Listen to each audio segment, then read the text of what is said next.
क्या अरशद वारसी के एक छोटे से रिमार्क ने इतनी बड़ी आग लगा दी है कि आज बॉलीवुड और साउथ इंडस्ट्री आमने सामने आग खड़े हुए हैं और क्या मामला ये अब आपको कोर्ट में जाता हुआ दिखाई देगा।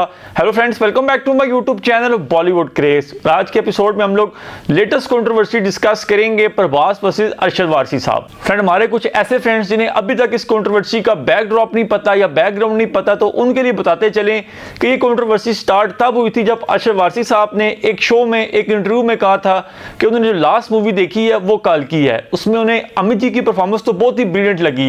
काल्की मूवी उन्हें इतनी बढ़िया नहीं लगी और प्रभास को उन्होंने फनी अंदाज में जोकर कह दिया मूवी में। उनका कहना था कि प्रभास अन्ना काल्की मूवी में एज अ जोकर रिप्रेजेंट किए गए थे, हालांकि वो चाहते थे कि प्रभास अन्ना को ज्यादा बेहतर तरीके से रिप्रेजेंट किया जाता काल्की मूवी में। फ्रेंड, बस एक ही अरशद वारसी साहब का सेंटेंस था, उसके बाद प्रभास अन्ना के जितने भी डाई हार्ड फैंस हैं, इस सेंटेंस ने उनके सेंटीमेंट्स को हर्ट किया, तेलुगु इंडस्ट्री को हर्ट किया। यहाँ तक कि जो नानी, जो बहुत बड़ा सुपरस्टार है तेलुगु इंडस्ट्री का, उन्होंने खुद मीडिया पे आके अरशद वारसी को अच्छा खासा बैश किया, अच्छा खासा बुरा भला का स्टार्टिंग में। ट्विटर पे भी आप सबने देखा होगा, अरशद वारसी ट्रेंड करते रहे मुसलसल 2 दिन। प्रभास अन्ना के जितने फैंस थे वो अरशद वारसी को ट्रोल करते रहे, उनकी मूवीज को बुरा भला कहते रहे हैं। लेकिन अरशद वारसी इसके बावजूद उन्होंने माफी मांगने से इनकार किया, प्रभास अन्ना से भी और प्रभास अन्ना के फैन से भी। उनका कहना था कि let's call spade a spade, यानी जो उन्हें पसंद है, जो उन्हें समझ आता है, जो उनके मुताबिक सच है, अरशद वारसी साहब का कहना था कि मैं बिल्कुल वही बोलूंगा। फ्रेंड, इस सब में प्रभास अन्ना बिल्कुल हमें खामोश दिखाई दे रहे हैं। नानी उसके बाद जो सेकंड बार मीडिया पे आए थे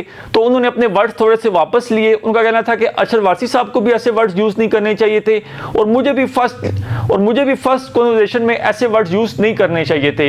यहाँ पे उन्होंने अरशद वारसी साहब की थोड़ी तारीफ की कि उनका जो कैरेक्टर था मुन्ना भैया में, वो एवरग्रीन है, वो बहुत ही ज्यादा आइकॉनिक है और बहुत ही ज्यादा फनी है। फ्रेंड, अभी ये सारा मामला चल ही रहा था कि विष्णु मांचू साहब ने एक लेटर लिख दी है, एक एप्लीकेशन लिख दी है सिंटा को।